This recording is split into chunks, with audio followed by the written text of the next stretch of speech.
Minta Nikita Mirzani berhenti kerja, ternyata segini penghasilan John Hopkins. Rela tinggalkan pekerjaan, Nikita Mirzani ingin pindah ke Amerika Serikat demi menikah dengan John Hopkins. Penghasilan mantan pembalap MotoGP itu terkuak. Hubungan Nikita Mirzani dengan mantan pembalap MotoGP, John Hopkins tampaknya akan berakhir di jenjang pernikahan. Pasalnya, Nikita Mirzani mengaku begitu serius menjalin hubungan dengan pria yang berasal Amerika Serikat itu. Bahkan, janda 3 anak itu siap meninggalkan karirnya di Indonesia untuk pindah ke Amerika Serikat dan kemudian menikah dengan John Hopkins. Mantan suami dipolatif itu mengaku tak keberatan bila harus tinggal di Amerika Serikat mengikuti ex-pembalap MotoGP itu. Aku pindah tahun depan, insya Allah, ujar Nikita Mirzani dikutip tribunstyle.com, Sabtu, tanggal 14 Mei tahun 2022.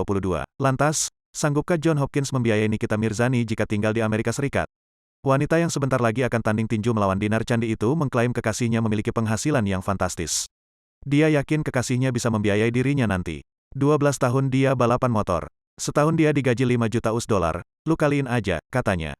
Selama 12 tahun John Hopkins sudah mendapatkan uang yang begitu banyak. Selama 12 tahun dapat berapa dia, jelasnya.